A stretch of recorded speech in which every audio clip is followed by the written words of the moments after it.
Descubre qué hay detrás de tu forma de comer y atrévete a vivir la vida que se te antoja. Esto es ¿De qué tiene hambre tu vida? Con Ana Arismendi.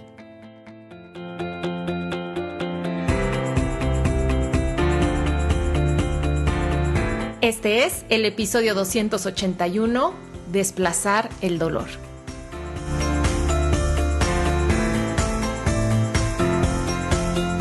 Comunidad querida, qué alegría conectar en un episodio más. Soy Ana Arismendi, directora del Instituto de Psicología de la Alimentación, y en este podcast exploramos la relación entre nuestros pensamientos, emociones, cultura e historia de vida con la forma en la que comemos y en la que nos relacionamos con nuestro cuerpo.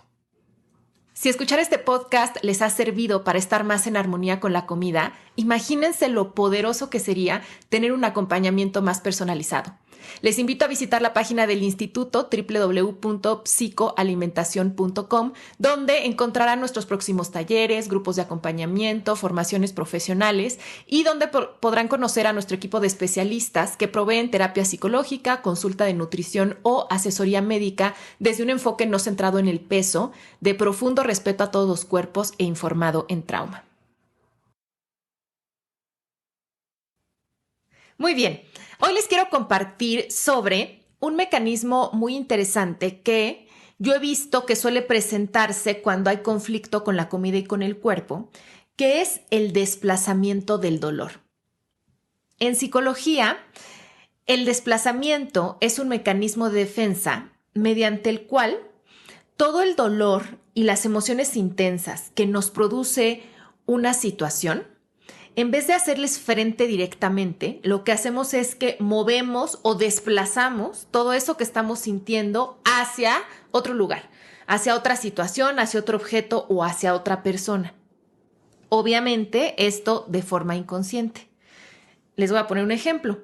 A un niño que le hacen bullying en su casa y en vez de enfrentar directamente con las personas que le están haciendo bullying, y en vez de hacer frente a las emociones que está sintiendo y entenderlas y manejarlas, lo que hace es que desplaza todo ese dolor hacia otros niños a los que comienza a hacerles bullying también.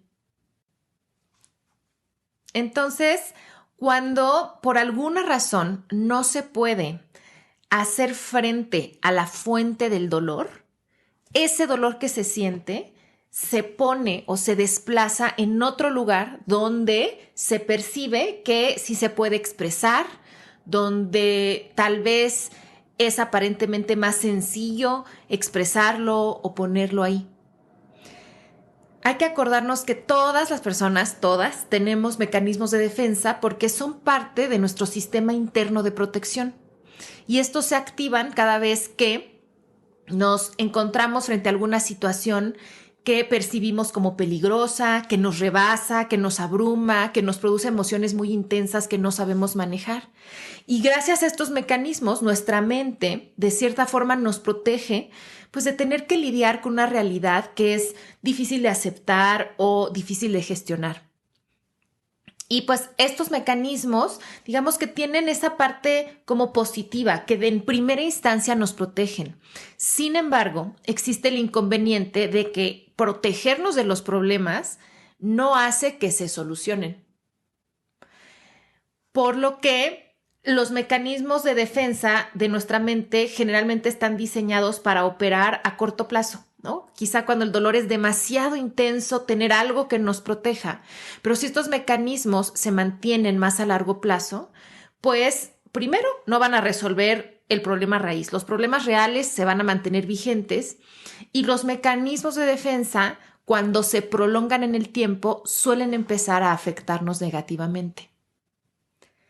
Regresando al caso clásico del niño al que le hacen bullying y entonces él le hace bullying a otros niños, pues ahí no se está resolviendo nada. No se está resolviendo el problema de raíz, que es que él está siendo agredido y por qué, y que eso le está generando un dolor. Y además se está generando otros problemas al convertirse en una persona agresiva y eso le puede generar problemas sociales, problemas escolares, problemas con su familia. y además problemas en su interior, en su propio autoconcepto, en su autoestima. El desplazamiento entonces consiste en poner en otro lugar aquello que duele para así hacer más manejable el dolor. ¿Y cómo se relaciona esto con la comida y con el cuerpo?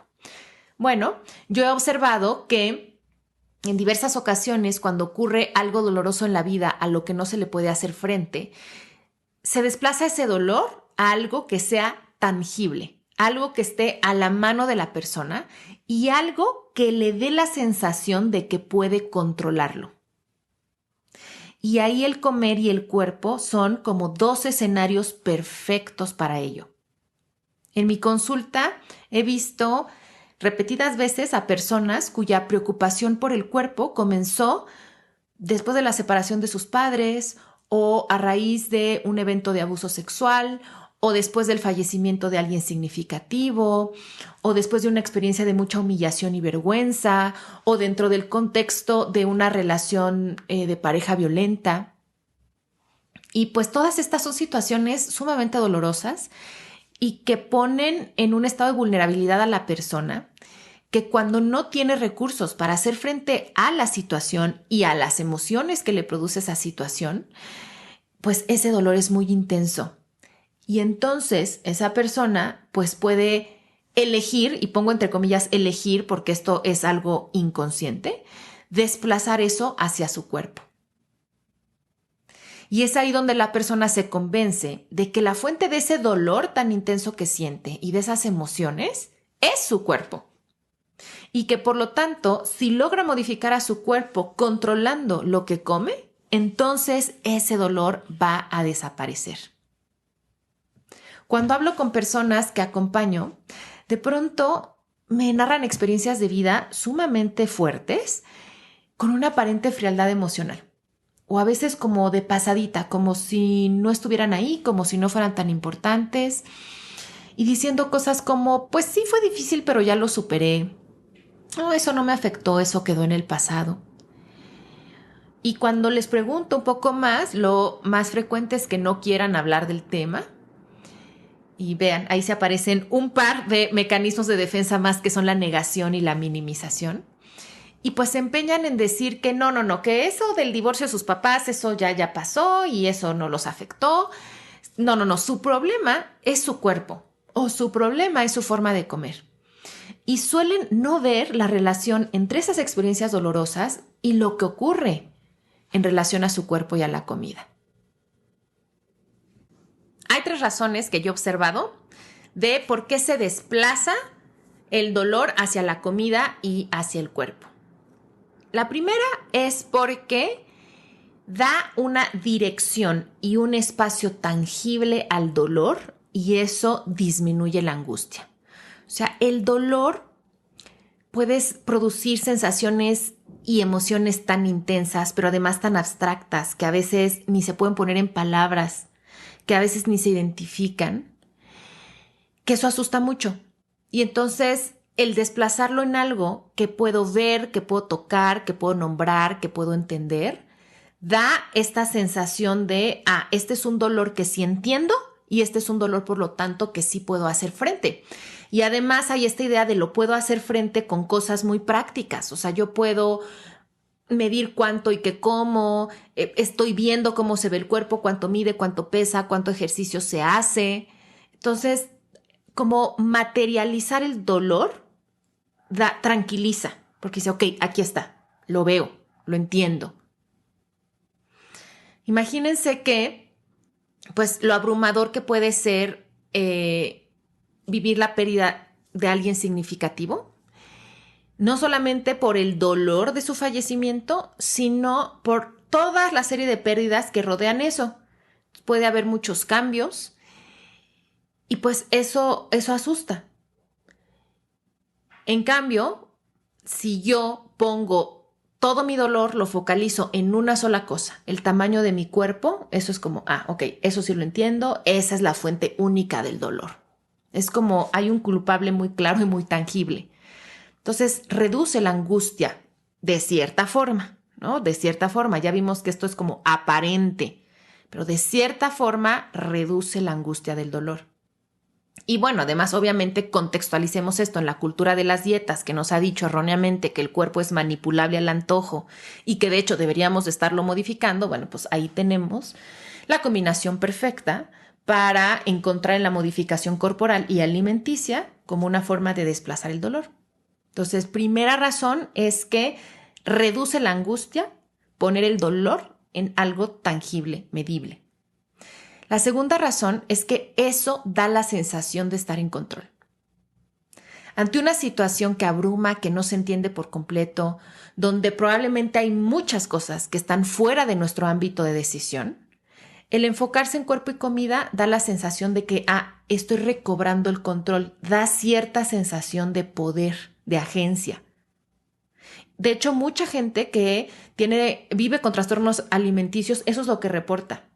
O sea, que les gusta la sensación de tener control. Muchas personas, algo que les da miedo de soltar las dietas es soltar esa sensación de control. Y recuerden que el control siempre es un mecanismo de defensa del miedo. Si me da angustia soltar el control es porque hay un miedo que está ahí latente y que cada vez que suelto tantito el control se aparece y me asusta mucho. La tercera razón es que desplazar el dolor al cuerpo da un sentido de propósito. Algo que generan las situaciones fuertes de vida son cambios. Y eso puede asustar mucho, puede cuestionar profundamente la identidad y el sentido de vida, y eso pues también asusta mucho. Entonces imagínense, no solamente es el dolor por una situación que estoy viviendo, sino también el caos que muchas veces viene de eso. Y también puede generar las situaciones dolorosas de vida una sensación de vacío, a veces de estar perdidos, de no saber qué sigue. Y piensen que es muy natural que ante el caos tengamos hambre o necesidad de algo de orden, algo de estabilidad, algo de predictibilidad. Y por eso tener un plan, un objetivo en algo muy tangible, muy aterrizado, aminora la angustia existencial de sentir que la propia vida no tiene rumbo o que algo cambió profundamente. Por eso es súper común que tras cambios importantes o transiciones de vida, ahí sea cuando las personas, por ejemplo, empiezan a hacer una dieta o controlar un poco más y vigilar al cuerpo, al ejercicio, a la alimentación. Porque es como, ante todo este caos tengo algo de qué agarrarme que me da propósito, que me da una meta, que me da una dirección, que me da una sensación de control, como que no todo es caos. Y otra razón que he notado es que el desplazar el dolor al cuerpo también da comunidad y pertenencia. Hay muchísima gente viviendo con insatisfacción corporal. Y es muchísimo más abierto el poder hablar de y criticar al propio cuerpo, ¿no? Y decir, no, es que me choca esto de mi cuerpo, es que mi cuerpo esto, lo otro. O sea, esa es una conversación súper cotidiana entre muchas personas. Se encuentran más personas con quien hablar de insatisfacción corporal, de técnicas de modificación corporal, que personas con las que se pueda hablar del dolor profundo de haberse mudado de país, del dolor profundo de haber perdido a un hijo, del dolor de no poder embarazarse, del dolor de un abuso, de muchos dolores. Hay pocos espacios seguros para expresar el dolor, porque también hay muy poca gente que sepa cómo sostener el dolor de otros. Entonces, de cierta forma, el hablar del dolor que me causa mi cuerpo con otros alivia, porque siento que no soy la única con dolor, porque da la sensación de un dolor compartido. Muchas personas que se les dificulta dejar un trastorno alimenticio o las dietas es porque aunque racionalmente entiendan que eso no les hace bien, emocionalmente les provee muchas cosas. Y una de ellas es esta sensación de pertenencia. de tener un espacio, de poder hablar del dolor, aunque sea de forma tangencial. No estoy hablando del dolor real, pero sí estoy hablando de dolor y pues al menos lo estoy expresando. ¿Les resuena, comunidad? Les invito a que identifiquen cuándo empezó o cuándo se intensificó su insatisfacción corporal. Cuándo empezaron o se intensificaron conductas con la comida, como hacer dieta, los atracones, los ayunos, etc. Estoy segura que en muchos casos esto ocurrió después de algún evento de vida significativo y doloroso. Nuestra forma de comer y lo que pensamos y sentimos sobre el cuerpo no es nada más porque sí. Tiene una explicación en nuestra historia de vida y en nuestro contexto sociocultural. Hagan un recorrido por su vida y van a empezar a notar que los conflictos con la comida y el cuerpo responden a situaciones adversas o dolorosas. Quizá puedan darse cuenta que el dolor que sienten por características de su cuerpo o por su forma de comer es realmente la expresión del dolor de experiencias que aún tienen que ser comprendidas y digeridas, que es la invitación a sentir, que es la invitación a dejar de huir del dolor, porque eso es solo una fantasía. No podemos correr lejos del dolor. La única forma en que el dolor disminuye es si lo sentimos, si entendemos cuál es la raíz, si expresamos de una buena forma las emociones y las sensaciones que nos produce ese dolor, si tomamos las decisiones que se tienen que tomar. Les invito a hacer este ejercicio.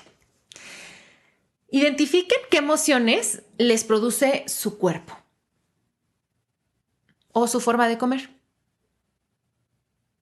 Quizá puedan notar que sienten frustración o tristeza o añoranza o preocupación o vergüenza o culpa o rabia. O sea, noten qué emociones les genera su cuerpo, su forma de comer. Y ahora respondan estas preguntas. ¿Qué eventos de su vida les han hecho sentir esas emociones también? ¿Qué aspectos de su vida hoy les producen esas mismas emociones? Estoy segura que si responden esto en conciencia, van a empezar a dilucidar sus verdaderas fuentes de dolor. El dolor hay que dejar de tenerle miedo, porque el dolor es parte de la experiencia de esta vida. No podemos escapar al dolor. Y yo sé que la palabra misma dolor asusta y que pensar en encontrarnos con situaciones dolorosas y sentir esas emociones en el cuerpo puede ser algo que atemorice mucho. Y es natural que nos asuste el dolor. Sin embargo, como les decía, evitarlo no hace que desaparezca, solo que se quede atorado y que después salga de formas que suelen ser no sanas para nosotras o para nuestras relaciones o para nuestro contexto. La única forma de superar el dolor es sentirlo, comprenderlo y trabajar con él. En el episodio 268, que se llama Hambre de sentir dolor, les hablé de los 4 pasos para manejar el dolor. Creo que se complementa perfecto con esto, sobre todo si se están dando cuenta que están desplazando dolor al cuerpo y a la comida. Les invito a escucharlo. Espero que este episodio les ayude a comprenderse un poco mejor y tratarse con compasión, sabiendo que quizá esos conflictos con la comida y el cuerpo solo son un intento de manejar otros conflictos más profundos con la vida. Es en cierta forma una manera de cuidarse y protegerse. Y ahora que lo saben, pueden encontrar vías más efectivas para hacerlo. Y para mis colegas que escuchan, es muy importante que entendamos que cuando hablamos de conflictos con el cuerpo y la comida, siempre estamos trabajando con dolor. Así que debemos ser sumamente cuidadosos, suaves y compasivas. y solamente meternos estos temas si en verdad estamos formados y listos para sostener el dolor y acompañar a las personas con los recursos adecuados. Gracias por escuchar, gracias por estar, un abrazo y hasta la próxima. Esto fue ¿De qué tiene hambre tu vida? Con Ana Arizmendi. Para más información visita www.dequetienehambretuvida.com.